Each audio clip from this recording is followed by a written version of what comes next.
Welcome to the Radical Centrist Podcast. I'm your host, Wayne King. And today we have an amazing podcast episode with one of the world's foremost authorities on education, public education, home schooling, you name it, because Tony Wagner says we can't reform education, we need to reinvent education. Rethink education in our country. With 8 books to his credit and a 9th coming out in the fall, Tony Wagner has been for 25 years or so. I'm fudging the numbers a little bit there. Working on education issues, documenting education in other countries, looking at how we assess our education system and what we need to do to make education reflect the realities of an age of innovations. This is part of our ongoing series called Rediscovering Our Song, in which we explore with some of the greatest thinkers in the country and in the world, ways that we can begin to sing our song together once again. So here's my conversation with Tony Wagner. I am speaking with my friend and a man who I believe is one of the most important educational thinkers in the world today, Tony Wagner.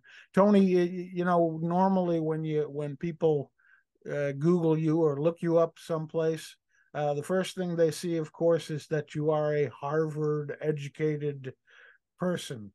Try not to hold that against me, huh, Wayne? Yeah, well, but that belies the depth of the real life experience that brought you to this place. So if you wouldn't mind telling us a little bit about how you came to be where you are today. Oh, Wayne, you know a bit of this long and sordid tale. The short version is I hated school, not just some school some of the times, but all school. I dropped out of high school in my senior year, finally graduated. And then I dropped out of 2 colleges. The first one to go write the Great American Novel, the second one because I got involved in the civil rights movement and so on. And finally graduated from a small experimental college and knew that what I wanted to do was sort of try to find a better way to educate, to teach in the ways that I had been taught. So I was very mission driven. And so I became a high school teacher, first in a school working with at-risk kids who were on the verge of dropping out, then in a private school. So I sort of worked both sides of the tracks, so to speak. Make long story short, I got involved with starting a nonprofit called Educators for Social Responsibility, which is still going in a different form today, and eventually started writing books. And books led to invitations to talk and around the world. And so now I'm working on book number 8. You are. What's the name of your latest? Working title is Mastery: The Future of Learning in Schools and the Workplace. Mm-hmm. Well, you make it very clear in many of the talks that I've seen you give that we're not talking about reforming education. No. Because it's not working at all for us. No. Explain that. Well, it's actually becoming even more dramatic since I first started writing about the problem 20 odd years ago. The short version is a convergence of 3 crises. Number 1, a crisis of preparation for work in the 21st century. Increasingly, routine work is being automated, being done by AI, or being offshore, done in other countries. And the jobs that remain require much higher levels of skills that we neither teach nor assess. The second crisis is the crisis of citizenship or civic engagement. we have fractured communities. We have, problems with lies and fake news. And so we have to teach kids how to discern what's true from what's not. Even more importantly, we have to teach kids to become civically engaged, not just to vote, but to contribute to their communities, to volunteer, to seek common ground, to solve common problems, to respect differences. So there's a real crisis of citizenship. And then finally, there's the kids' crisis of their own, that they are more anxious, more depressed, more isolated, often kind of engaged in unhealthy behaviors, often overweight, not eating well, not getting proper exercise or sleep, and fundamentally addicted to their devices. Mental health professionals describe the highest levels of stress, anxiety, and other disorders that they've ever seen among adolescents. And teachers describe kids who simply seem addicted to their phones.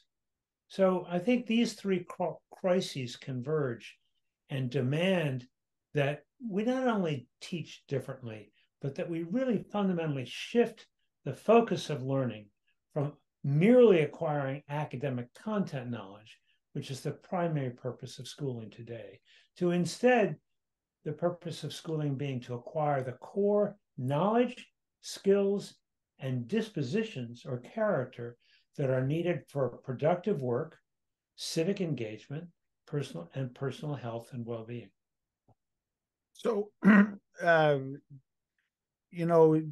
those factors that you just talked about collide with some other things that I'll mention in a moment, but and they brought me to get in touch with you about doing this podcast because it's part of a series called Rediscovering Our Song. And it's really about how we can move forward together instead of fighting with one another all the time.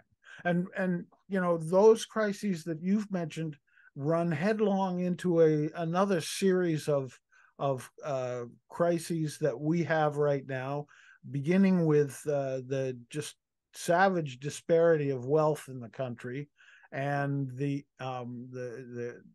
climate crisis, and now I know you've been working on AI issues for some time, so you're probably way ahead of most people. But all of a sudden, AI has become it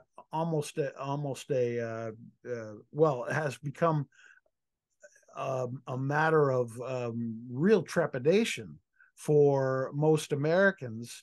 And I wonder if these things, though, create an opportunity for us. In other words, everybody's concern about these things.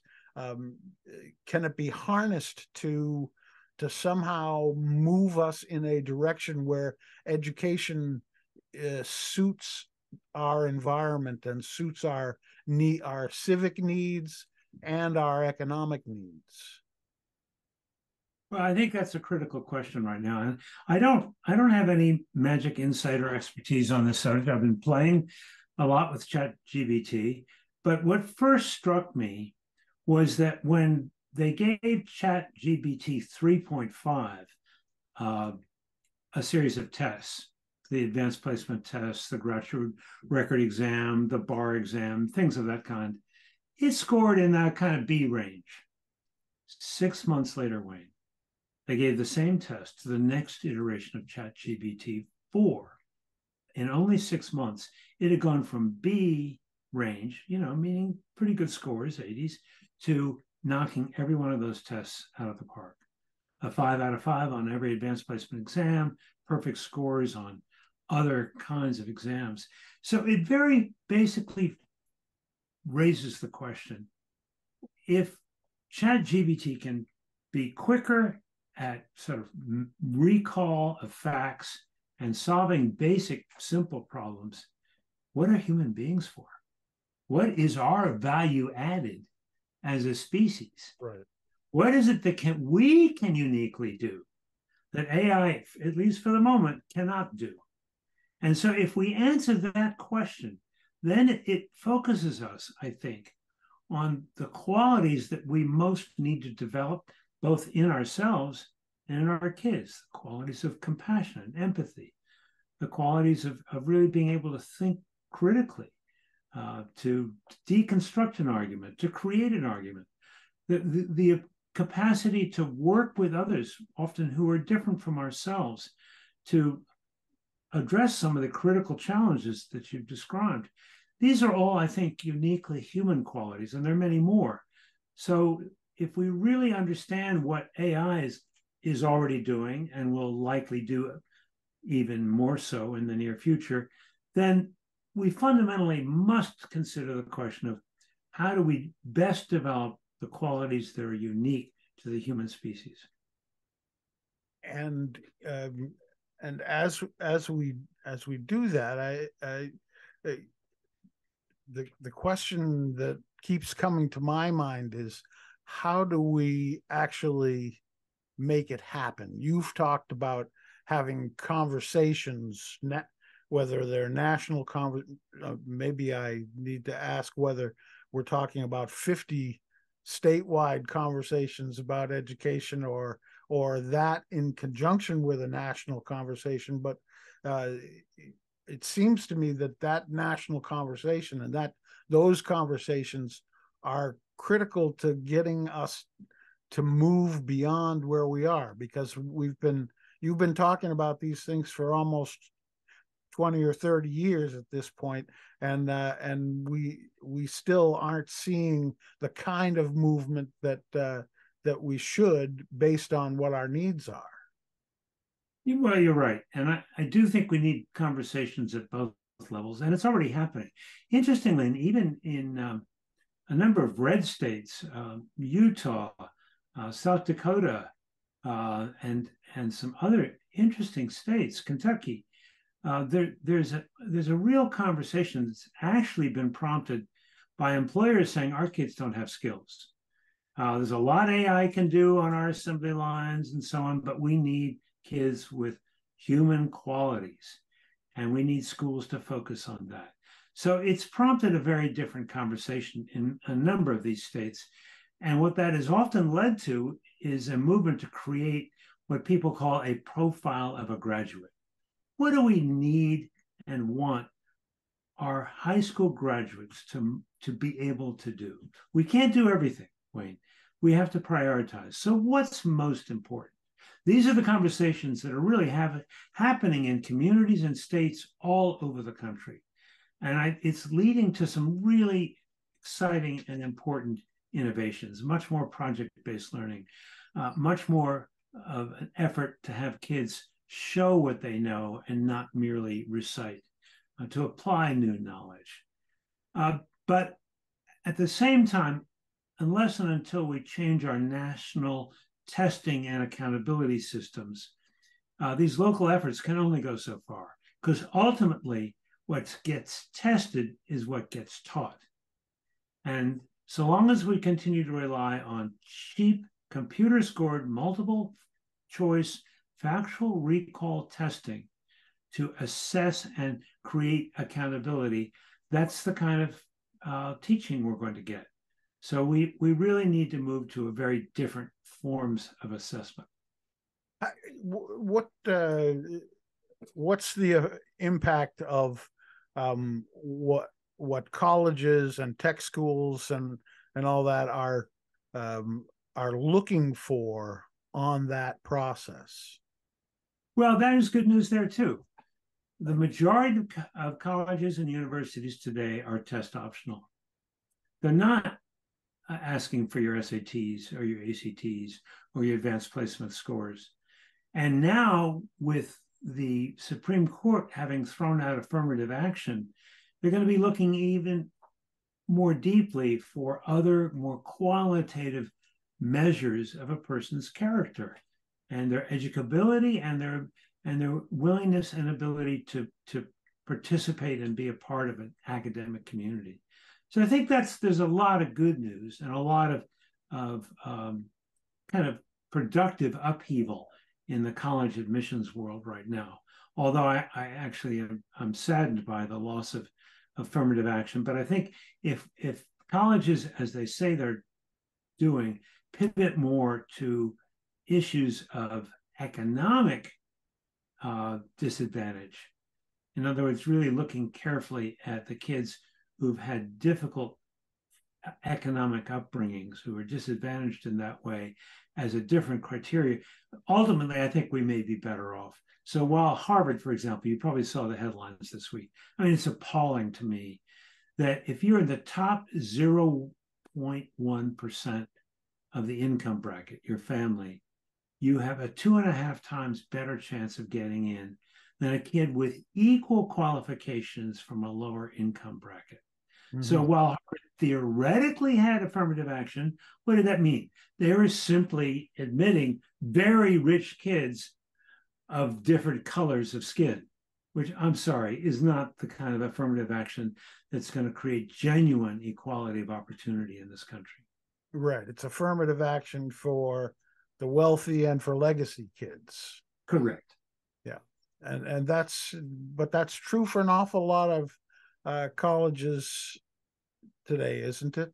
Still? Actually, interestingly, increasing numbers of colleges are really desperate for incoming students. There's a real crunch now because that age group is smaller and smaller every year. That is the college-going age group, the high school, graduate, 18-year-old. Number one. Number two, the costs keep going up. So you've got this squeeze in colleges where they're saying, guess what? We've got fewer kids who want to go to college because the numbers are, the sheer demographic numbers are down, and fewer families who can afford to send their kids to college, and more families saying, well, what's the value added of college? The bumper sticker says, why does my kid need college? I've got the internet. So there's a lot of churn going on in colleges now. And I think it's going to lead to more online learning, more what is called micro-credentialing or badging. You can stack a bunch of micro-credentials or badges and get different kinds of degrees or simply certifications. So that's the direction I think where we're going right now. Mm-hmm. I'll reveal that you and I went to the same camp, a little bit apart, but had the same sorts of experience. And today that place touts itself as being authentic and unplugged because there's no technology during the course of the summer. It's all hands-on learning and character development. It is. And to some extent, I mean, obviously the online learning and all that is important, but you seem to think that our recent experience with the pandemic was more instructive in terms of the failings of the online model than it was anything else. Is that? Yeah. I think it was mixed. I think when teachers tried to take the lecture method, no matter what the grade level was, to online, it was a complete failure. Kids totally turned off. They were disengaged. That is a lot of the cause of the so-called learning loss that people talk about. But when some teachers used online learning in new ways, chat groups, creating small communities where kids could share. What I've heard, for example, is that teachers who used to teach a lecture method and would only see the kids in the first couple rows, when they transitioned to a different system and every kid was an equal-sized box on the screen, they were suddenly paying more attention to all of the kids, not just the ones sitting up in the front row. So there was a lot of tragic online learning, I believe, because it just was simply passive and it was isolated. But there was also some exciting kinds of experiments with a different approach to online learning that I think will persist. And are there some states that strike you as really being forward thinking on these kinds of things? Well, as I described, there are some states, Kentucky being one of the most interesting, where more than a third of the entire communities in Kentucky have created this profile of a graduate. And they've gone beyond that to saying, all right, well, if we want kids to be, say, critical thinkers and compassionate, what evidence would persuade us they had met a certain performance standard? I mean, Wayne, what you and I have in common is that we went to a camp where we earned ribbons, just like badges in scouting. And so we had a clear set of performance criteria to earn a ribbon or a badge, as they do in scouting today. Right. And so how was that measured? How were our proficiencies assessed? Did we take a multiple choice test on the parts of a tent? No. Did we study the history of camping? No. We had to plan a trip. We had to pitch the tents. We had to cook the food. We had to plan the meals. We had to do navigation and so on. So what we've come to understand is that real assessment is done by collective human judgment informed by evidence, demonstrations of mastery, presentations of learning. Some communities call it a defense of learning. So in some communities, for example, in grades 5 through 12, every year kids are asked to do a public presentation or defense of their learning for that year in front of adults. Now, compare that to sitting down and filling in the bubbles on a computer scored sheet. And which is going to be more motivating? Which is going to tell us more about what that child has truly learned? These are the things that we're seeing happen now, not just in Kentucky, but in many places around the country as well. And even here, in New Hampshire, there was something called the Performance Assessment of Competency Education, a really important experiment where teachers from, I think, a half a dozen districts worked together to create the equivalent of what we're calling merit badges, where students had to present and defend their work in order to show competence or proficiency. And what's the current status of that? Is it still moving forward? Well, we all know that the current education commissioner really doesn't like school, public education, doesn't understand education, and has been a complete disaster. Mm-hmm. Not to be political or anything, but I think a lot of these efforts have been struggling under this administration. And one of the things that I find interesting is that you not only talk about the importance of having students collaborate with each other and then present their ideas publicly, but there's also there's also a recognition that teachers need to collaborate with one another as well. Can you talk about that a little bit, Tony? Absolutely, Wayne. Teaching arguably is one of the most isolated professions in modern work life. Teachers work alone all day, every day. And a superintendent in front of mine once said, isolation is the enemy of improvement. Isolation is also the enemy of innovation. So the real shift in education has to come from what we call communities of practice, peers working together to identify and solve problems of practice. Let's not parachute in a bunch of experts to talk for a day and then disappear. Let's not spend our time and money that way.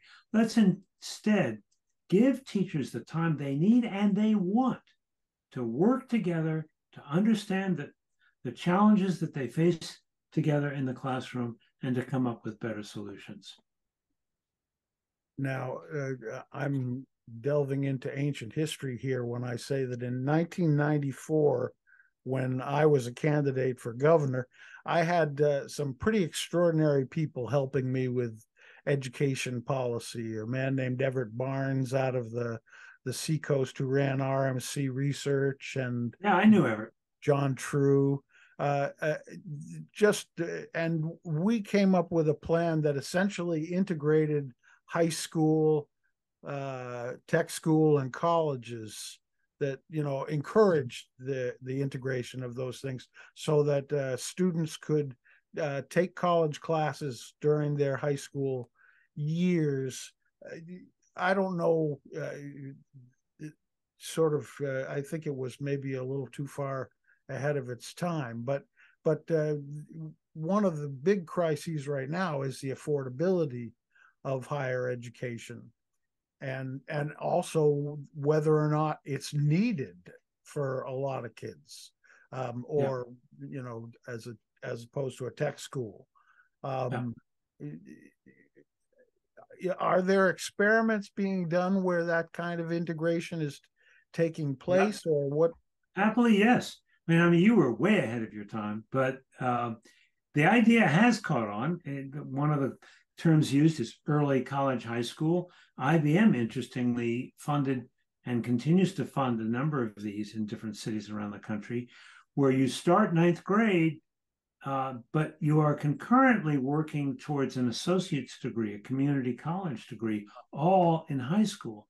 And it may take you an extra year, but IBM will guarantee every student who completes this program a job, a good job, because they're learning academic knowledge, of course, but they're also acquiring real skills.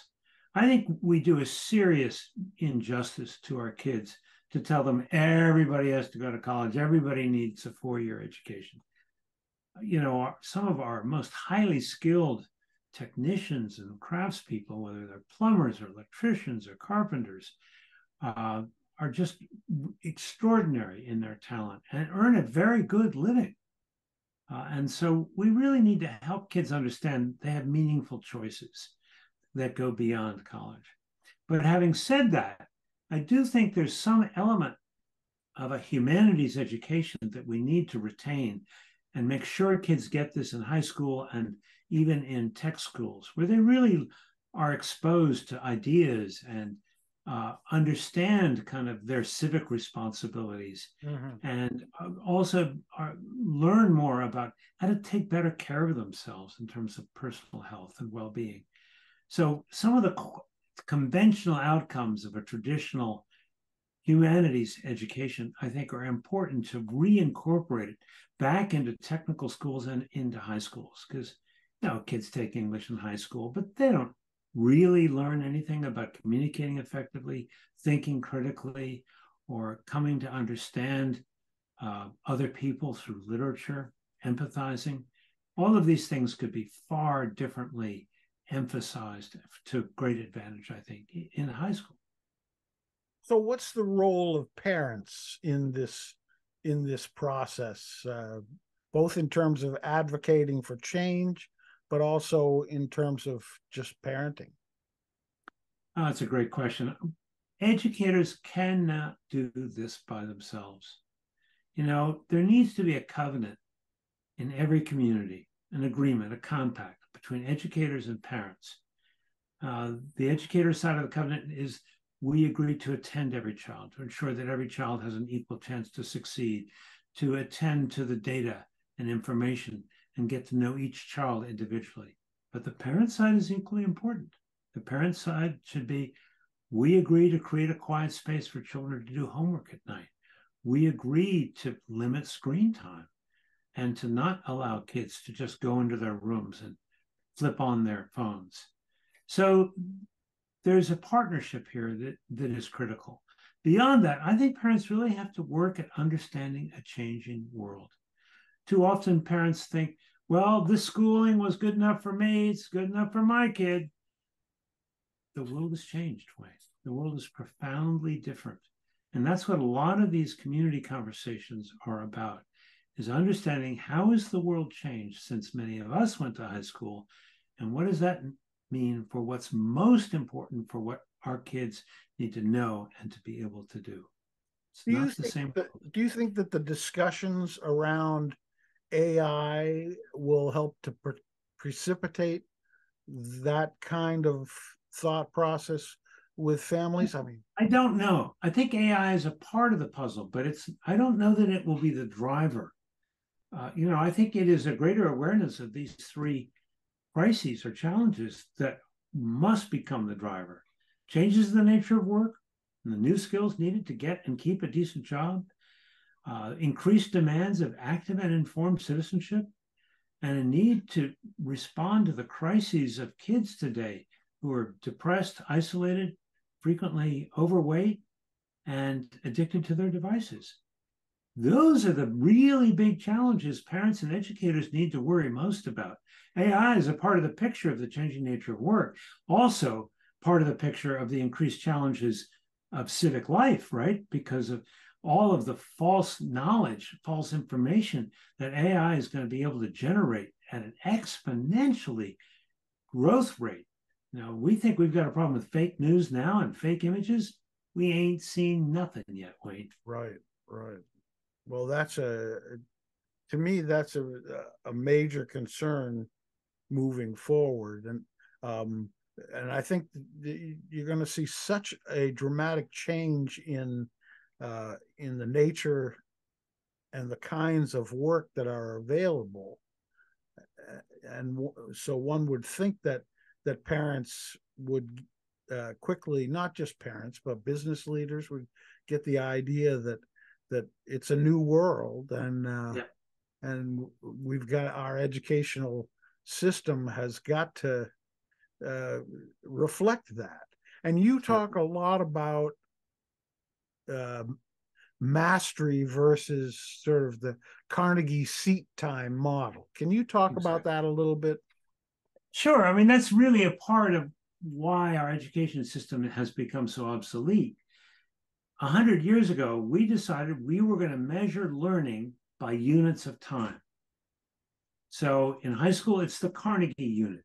So what do you have to do to get a high school diploma? You have to earn so many Carnegie units. 16 is it usually? It varies slightly from state to state. How do you measure? How do you get a Carnegie unit? You sit in a class, you sit in a seat for 200 hours.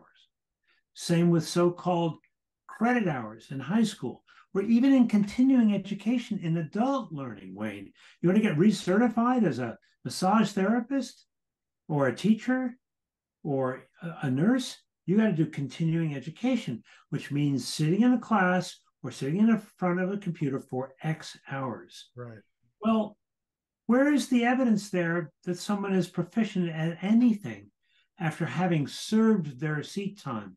In a very real sense, a high school diploma and a college diploma is much more a certificate of attendance than it is a certificate of mastery. So, what's the ideal? Where do you think that we should be moving toward with educating our kids? I think at every grade level, we determine both required and elective merit badges that kids can earn. Required merit badge, for example, the scientific method. Instead of spending so much time in high school memorizing things in biology and chemistry and so on that you will never, ever remember after the test is over. All right, I'll give an example. The elements. You memorize the periodic table in chemistry in high school, Wayne, right? Yes. I'm not asking you to name them. Just tell me how many there are. Well, whatever number you came up with is wrong because 2 more were discovered last month. So this is an example of the uselessness of memorized information when you could Google that in a heartbeat. In so many other ways, the high school curriculum is cluttered with obsolete and useless factual knowledge. The challenge is to create merit badges. So rather than memorizing the periodic table or kingdoms and phylums in biology, let's make sure every kid deeply understands what is the scientific method. How do you create a hypothesis? How do you test a hypothesis? And I don't mean taking a test on those definitions. I mean actually developing a hypothesis, performing an experiment, analyzing results, and presenting your findings. High school kids can do this. I have seen them do it. It should be a requirement for graduating from high school. And instead of having kids do obsolete math, from algebra to trig and geometry. I mean, all right, I'm sure you remember what x equals, right, Wayne? Or the periodic, or the different elements of the math curriculum, which you never ever use. What do you need instead? You need to understand data science, statistics. You need to understand probability. If they said it's got a 40% chance of rain today, do you take your umbrella or not? You need to understand basic computation, right? Middle school math, very important. You need to be financially literate.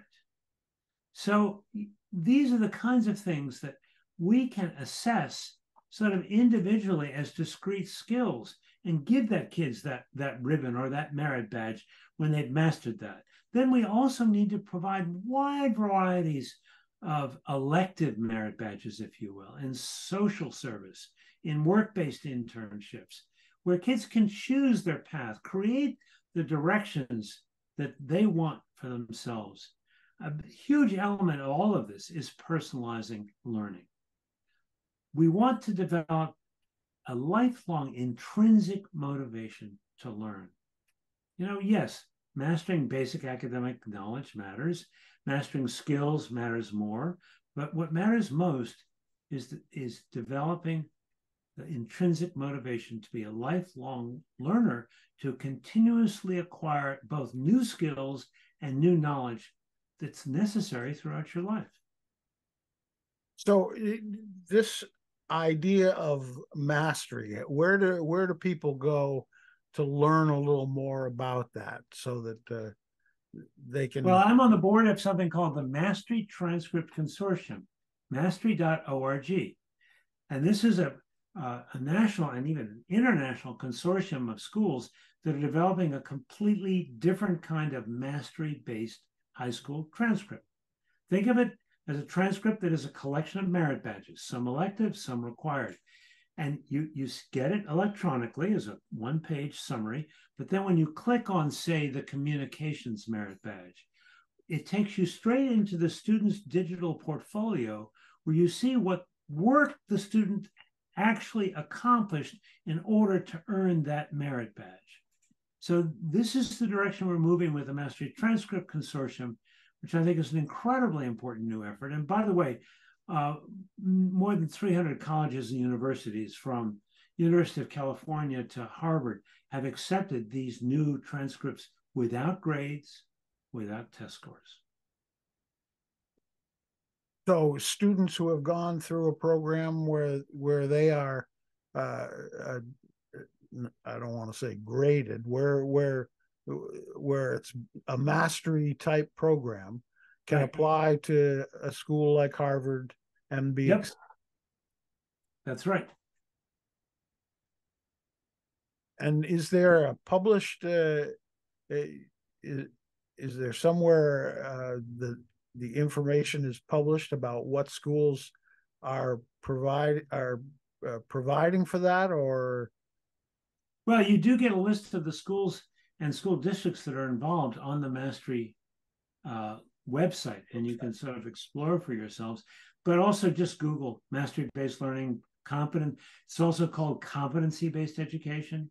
Heck, I asked ChatGPT to define it. It gave me this long, elaborate, and very accurate description of what is competency-based education or mastery-based learning.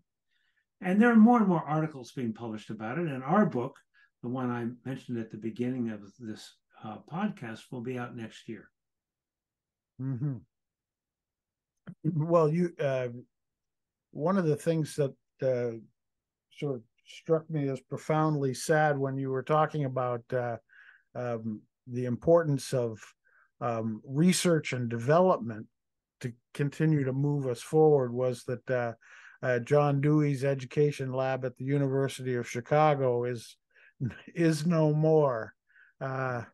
And when I was getting my education degree, John Dewey was a hero. Yeah. But he still is for many of us. And the good news is that while there are no longer any graduate schools, to my knowledge, that sponsor what are called laboratory schools, as John Dewey did There are growing numbers of experiments around the country of K through college, but particularly K through high school, where you can see very different models of learning happening, and they're proliferating. There's several organizations that sponsor this. One is called the Deeper Learning Initiative, where you have these networks of schools, charters and public schools that are committed to the concept of deeper learning and mastery-based learning. So it is happening. We miss Dewey, we miss his lab school, but fortunately, many other people are stepping into the breach. Well, and one of the things that strikes me is that all the things that you're talking about, we're not talking about a recipe for change. We're essentially saying communities can figure this out themselves, or states can figure this out themselves and base it on what their system of values are, and as long as it's attaining what we need to attain for our kids. Is that, I mean, I think that's right. I think at some level, what will emerge are some common performance standards. And I don't mean the Common Core curriculum, but I mean, in order to say, earn a communications badge, there will be more and more agreement about what kinds of evidence do we want our kids to show to persuade us that they can write persuasively, that they can tell a compelling narrative, that they can give an effective speech, that they can do real research. There'll be more and more, I think, agreement and alignment on these, but I think it'll be largely voluntary, driven by networks, accreditation networks and others. The challenge will be to create a national assessment system that has at least a minimum element of these kinds of performance-based assessments. And in fact, the international test called PISA, Program for International Student Assessment, is exactly this kind of testing. It's much more performance-based, where kids are not asked to regurgitate or recall what they've memorized, but asked to use knowledge, to solve a problem, to answer a question. And the testing is much more about students' ability to apply knowledge than it is about the ability of students to simply recall knowledge. Now, it's, I guess, 10 years old now, but the film that you did about Finland is particularly instructive, I think, for people who find this discussion interesting and provocative. Can you tell us a little bit about Finland as compared to the... It's well, it sort of flows from the PISA story. Finland sort of quietly had a little crisis back in the 70s. They were primarily an agrarian economy, and they were cutting down trees, their only product, as fast as they could. And they said, this is not going to work for very much longer. So they decided that the only real natural resource they had was the minds of their young people, and that they had to completely reorient their education system to really develop all of their young people to their fullest capacity. So they decided to embark on a series of education reforms. Now, interestingly, the first most significant reform they did was totally transform teacher preparation. They wanted to teach teachers to become researchers. They wanted teachers to have real mentorships with so-called master teachers. They shut down, I think it was 85% of their schools of education, and left open only those affiliated with their best universities. And they required every teacher to have a real master's degree. And that has, over time, completely transformed the classes in Finland. But they did it with a deep understanding that transformed teaching is not measured by a test. And testing is not the outcome we want. What they wanted were full human beings. So in Finland, for example, there's universal preschool, paid for by the state. But it's not a pre-literacy program the way it is so often in this country. It's play-based. Why? Because through play, kids are socialized. by acting out adult roles, they learn adult norms. And so when kids start school 1 year later in Finland, but they are far more ready than our kids are. Secondly, they get almost no homework in Finland, even in high school, a few hours a week at most. They spend their time instead after school in a wide variety of school-sponsored clubs. I once was in a high school in Finland where the entrepreneurship club was having an overnight charrette. The idea was that kids were being given a challenge to start a new business, to design a new business that would create a new product or service. And kids were staying up all night long to try to meet this challenge. And they were totally engaged in the learning. So Finland, much to the world's surprise, the first year that the PISA tests were given in the year 2000, Finland came out number one because their kids are being taught to think, to create, and to collaborate. I had an interesting conversation recently with a fellow who was telling me a story about a friend of his who was educating his children at home, and what came from that was that his friend said to him, I plan to educate my kids at home, but not the way I was educated at home. He said, we have developed networks of support on both character development as well as learning that we are engaging our children in as well. So clearly this extends not only to the public education system, but to other avenues for providing education for children. Absolutely. My own daughter is homeschooling her son, who's now 10. He's a fluent reader. He reads hours every day. He's also a completely natural boy, goes out and does all kinds of sports, builds Star Wars Legos, but he's curious, Wayne.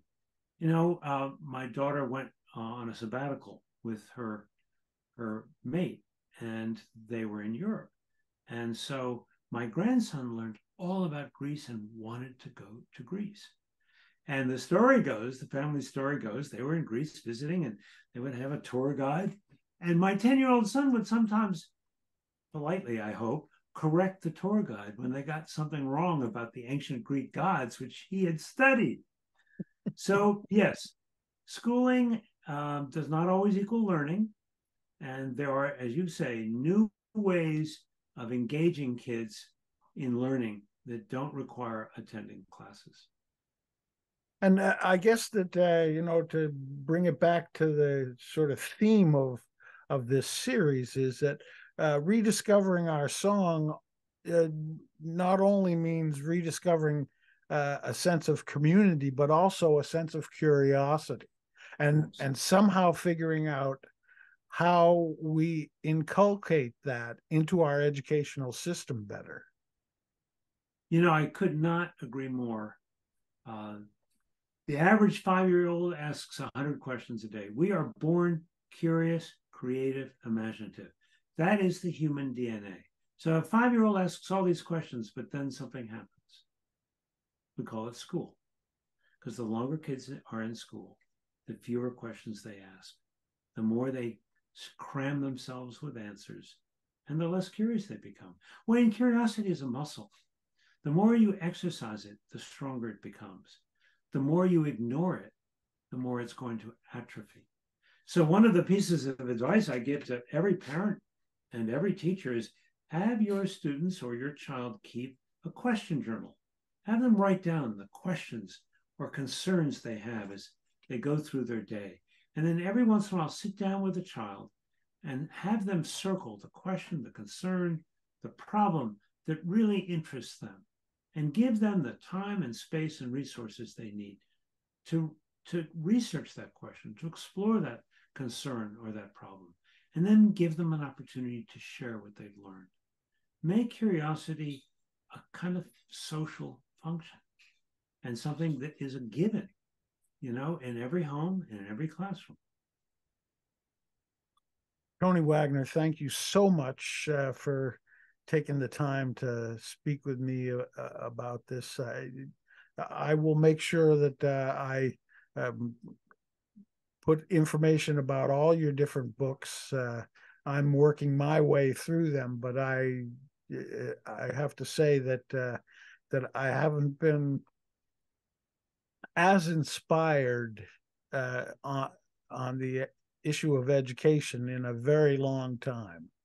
And well, Wayne, it goes both ways. It's always a pleasure to talk with you. You ask wonderful questions, and you were a very, very early thought leader in all of this important work. So I'm grateful to you as well. You continue to lead and to inspire.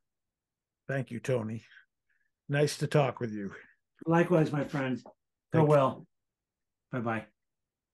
My thanks to Tony Wagner for joining us on this edition of the Radical Centrist Podcast for our special series, Rediscovering Our Song, or the longer version, Rediscovering the American Song. I encourage you to read or listen to Tony's books that will be listed at the show notes at theradicalcentrist.us, beginning with his most recent book, which is a memoir of sorts about his long and, as he says, sordid experiences that eventually led him to Harvard, but took him along many roads on the way to understanding what we need to do to reinvent public education and education in general, not only in America, but in this world. His wisdom is compelling. The show notes for this podcast can be found at theradicalcentrist.us, where you can make a contribution, where you can pick up some art that helps to defray the costs of producing the podcast. Thanks also once again to our good friend Free Joseph, whose website is freejoseph.net, where you can purchase any of the songs. Thanks very much for joining us on this episode of The Radical Centrist. And we'll see you again very soon. So now, take us out, Free.